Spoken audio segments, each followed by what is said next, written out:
Hey guys, hope you were having an awesome day. If you are new here, make sure to hit that subscribe button to help out the channel. We do post 2 videos a week as of right now. But anyways, let's get right into the Ahsoka review and breakdown. We start off the first episode with Morgan Elsbeth being rescued by Baylan Skoll and Shin Hati not too long after we see Ahsoka capture her and get the information from her in Mandalorian Season 2. Ahsoka goes on a quest to find the star map that explains how to get to the unknown regions, which is where Thrawn and Ezra are located. She does this for 2 reasons. One, to fulfill her promise to Ezra to go and find him in Rebels Season 4, and also to prevent a humongous war with the New Republic and Thrawn spreading.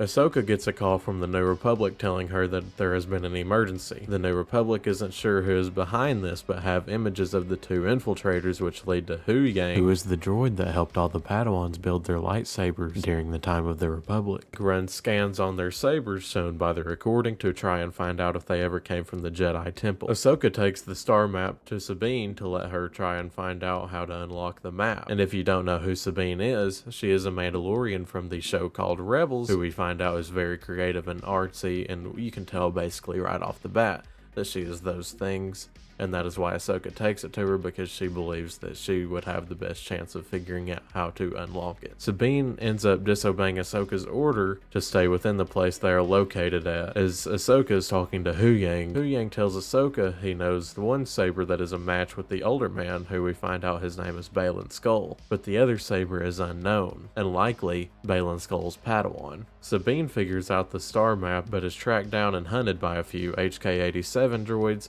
as well as the apprentice to Baylan, Shin Hati, and is nearly killed, but is able to call for backup as she is fighting off the droids. Ahsoka comes to Sabine's rescue as she gets stabbed by Shin with enough time to get her to a medical bay and saved from the same fate as Qui-Gon Jinn. This brings us to the end of the first episode, and in the second episode we pick up a little bit after the first episode where Sabine is in the hospital and almost fully recovered. Baylan and Shin go to the planet Cetos, where they meet with Morgan Elsbeth, and she uses Night Sister magic that we see in the Clone Wars to open up the star map. Ahsoka and Sabine find a connection from one of the HK droids to a shipyard that Morgan Elsbeth runs on Corellia. Ahsoka, Hera, and Chopper decide to go investigate as they find out a hyperdrive from an old Imperial Star Destroyer is about to be shipped off, and the guards deny to tell them where. Hera and Ahsoka figure out that the shipyard is indeed undercover as Imperial instead of New Republic, and begin fighting the Imperials. After they take out the Imperial scum, Hera goes back to the Ghost with Chopper and follows the ship carrying the hyperdrive, while Ahsoka is stopped in her tracks by Merrick and another HK droid. Chopper is able to get a tracker planted on the ship carrying the hyperdrive as Merrick escapes the duel with Ahsoka.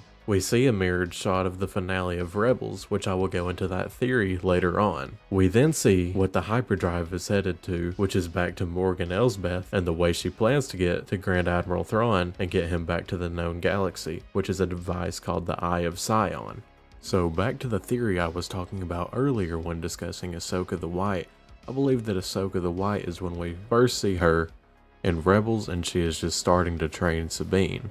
And that whenever we see her in the Ahsoka series mimicking that scene, it could just be where she starts training Sabine again for the second time. That's just my theory on that. I really enjoy how this show overall feels like a continuation of Rebels. It really hits all the beats of what Star Wars feels like in my opinion, which is also what I think Andor is missing to make that show truly awesome. It does not feel near as cheap as the Kenobi show, and it actually sticks to how we know the characters from previous shows like the Clone Wars and Rebels. I think that if there really isn't any filler episodes, we could possibly be seeing the unknown regions within the next episode and potentially having Thrawn coming back to the main universe within the next 2 episodes. I think that this could lead into Ahsoka realizing she needs more help and eventually gets Luke Skywalker and the New Republic to back her in this mission, which then could lead into Dave Filoni's movie scheduled for 2026 at the moment. Overall, I really enjoyed both of these episodes. There are a few things that I would change, but overall, for the start of the show, I'll give it a very strong start, which is a 9 out of 10. Let me know in the comments what you think of this, and what you would rate the show, and anything that you would change overall. Thank you guys so much for watching this video. If you liked the video, make sure to hit like. I hope you all have a great day. Jesus loves you, and may the Force be with you.